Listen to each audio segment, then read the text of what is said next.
தமிழ்நாட்டிலிருந்து புறப்பட்டு சென்று இன்றைக்கு ஒட்டுமொத்த தமிழ்நாட்டையும் இந்திய ஒன்றியத்தையுமே உலகமே திரும்பி பார்க்கின்ற வகையில் சாதனை படைத்துள்ள தம்பி குகேஷிற்கு பரிசு தொகை வழங்கி பாராட்டுகின்ற விழாவில் வரவேற்புரை ஆற்றுவதில் நான் மிகுந்த மகிழ்ச்சி அடைகின்றேன், பெருமை அடைகின்றேன். தன்னுடைய 18வது வயதில் 18வது உலக செஸ் சாம்பியன் என்று உயர்ந்து நிற்கும் தம்பி குகேஷை பார்த்து ஒட்டுமொத்த இந்தியாவும் தமிழ்நாடும் இன்றைக்கு பெருமை கொள்கின்றது. உலக அளவில் செஸ்னா சென்னை, சென்னைனா செஸ் என்பதை மீண்டும் உறுதிப்படுத்துகின்ற வகையில் தம்பி குகேஷுடைய சாதனை இன்றைக்கு அமைந்திருக்கின்றது. தம்பி குகேஷுடைய திறமையை அவருடைய பெற்றோர் இளம் வயதிலேயே கண்டறிந்து அவரை ஊக்குவித்து இன்றைக்கு இந்த உயர்ந்த நிலைக்கு கொண்டு வந்திருக்கிறாங்க. அவருடைய அந்த டெடிகேஷன், அர்ப்பணிப்புக்கு இந்த நேரத்தில் நாம் அனைவரும் நம்மளுடைய கைத்தட்டல் மூலமாக அவர்களுக்கு நன்றியை சொல்வோம். எப்படி குகேஷுடைய சாதனையை கண்டு அவருடைய பெற்றோர்கள் மகிழ்ச்சி கடலில் திளைக்கிறார்களோ அதே உணர்வோடுதான் நம்முடைய மாண்பு முதலமைச்சர் அவர்களும் நம்முடைய திராவிட மாடல் அரசும் இன்றைக்கு மகிழ்ச்சியோடு இருக்கின்றது.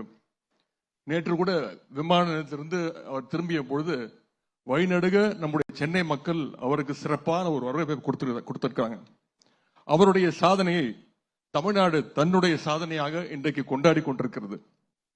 சென்னை செஸ் மாஸ்டர்ஸ் போட்டி சென்ற வாரம் நடந்த போது உலக செஸ் சாம்பியன்ஷிப் போட்டிற்கு செல்லும் முன்பே தம்பி குகேஷ் அவர்களுக்கு நம்முடைய திராவிட மாடல் அரசு, நம்முடைய முதலமைச்சர் அவர்கள் ஊக்கத்தொகை வழங்கினார்கள்.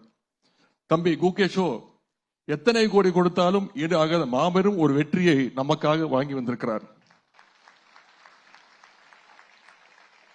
அதனால்தான் எல்லோரும் பாராட்டி கொண்டிருந்த பொழுது நம்முடைய முதலமைச்சர் அவர்கள் தமிழ்நாடு அரசு சார்பாக பாராட்டோடு சேர்ந்து உடனடியாக பரிசு தொகையும் உடனே அறிவித்தார்கள். 11 வயதுல ஜூனியர் சாம்பியன்ஷிப்ல தனது வெற்றி கணக்கை துவங்கிய தம்பி குகேஷ் இன்றைக்கு 18வது வயதுல சீனியர் சாம்பியன்ஷிப்பிலும் சாதித்து காட்டியிருக்கின்றார். அவர் இன்னும் பல்வேறு சாதனைகளை படைக்கட்டும். அவருக்கு நம்முடைய கழக அரசும் நம்முடைய முதலமைச்சர் அவர்களும் என்றைக்கும் துணை நிற்பார்கள். அவருடைய வெற்றி தொடரட்டும். கிரிக்கெட் எப்படி பட்டி தொட்டி எங்கும் இன்றைக்கு சென்று சென்றிருக்கிறதோ அதே போல தம்பி குகேஷுடைய வெற்றி இன்றைக்கு செஸ் போட்டியையும் தமிழ்நாட்டின் மூலை முடுக்கெல்லாம் சென்று சேர்க்கும் என்பது உறுதியாக இருக்கும். அதன் தொடர்ச்சியாக இன்னும் பல நூறு கிராண்ட் மாஸ்டர்கள் நம்முடைய கிராமப்புறங்களிலிருந்து வருவார்கள். தமிழ்நாடு ஒரு நாள் உலகின் செஸ் தலைநகராக உயரட்டும். அதற்கு நாம் அனைவரும் சென்று ஒன்றிணைந்து பாடுபடுவோம். அத்தகைய சாதனை பயணத்தை நோக்கி நம்மை வழிநடத்தி கொண்டிருக்கக்கூடிய மாண்பு முதலமைச்சர் அவர்களை இந்த சிறப்புக்குரிய நிகழ்ச்சிக்கு வருக வருக என வரவேற்கின்றேன்.